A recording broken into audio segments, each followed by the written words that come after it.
ഗാസയിലെ കൂട്ടക്കുരുതിക്ക് പിന്നാലെ വെസ്റ്റ് ബാങ്കിലും കൊലപാതകങ്ങൾ തുടരുകയാണ് ഇസ്രായേൽ സൈന്യം. കഴിഞ്ഞ ദിവസം വെസ്റ്റ് ബാങ്കിൽ ഇസ്രായേൽ നടത്തിയ ഓപ്പറേഷനിൽ 10 പൗരന്മാർ കൊല്ലപ്പെട്ടതായി പലസ്തീൻ ആരോഗ്യ മന്ത്രാലയം സ്ഥിരീകരിച്ചു.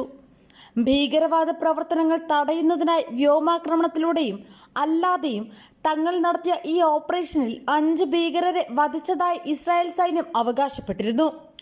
അർദ്ധരാത്രിയോടെ ജെനിനിലെയും തുബാസിലെയും അഭയാർത്ഥി ക്യാമ്പുകളിലേക്ക് അതിക്രമിച്ചു കയറിയ ഇസ്രായേൽ സൈന്യം ക്യാമ്പുകളിൽ പരിശോധന നടത്തിയതായും ആശുപത്രികൾ ഉപരോധിച്ചതായും വാർത്തകൾ പുറത്തുവരുന്നുണ്ട്.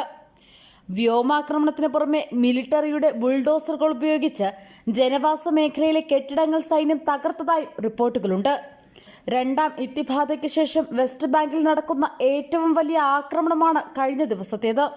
അതേസമയം കഴിഞ്ഞ ദിവസങ്ങളിൽ ഇസ്രായേൽ നടത്തിയ ആക്രമണങ്ങളെ ന്യായീകരിച്ച് ഇസ്രായേൽ വിദേശകാര്യമന്ത്രി ഇസ്രായേൽ കാറ്റ്സ് രംഗത്തെത്തി. ഇറാന്റെ നേതൃത്വത്തിൽ പശ്ചിമേഷ്യയിൽ കിഴക്കൻ മുന്നണി പ്രവർത്തിക്കുന്നുണ്ടെന്ന് പറഞ്ഞ കാറ്റ്സ് ഇവരുടെ ഒളിത്താവളങ്ങൾ നശിപ്പിക്കുമെന്നും അഭിപ്രായപ്പെട്ടിരുന്നു. എന്നാൽ കൊല്ലപ്പെട്ടവരെല്ലാവരും തന്നെ ഹമാസിന്റെ ഭീകരരാണെന്ന് ഇസ്രായേൽ പ്രതിരോധ സേന അവകാശപ്പെട്ടു. ഗാസയിൽ ആക്രമണങ്ങൾ നടക്കുന്ന അതേ സമയത്ത് തന്നെ വെസ്റ്റ് ബാങ്കിലും ആക്രമണങ്ങൾ നടത്തുന്നത് ഭീകരവും അപകടകരവുമായ പ്രത്യാഘാതങ്ങളിലേക്ക് നയിക്കും.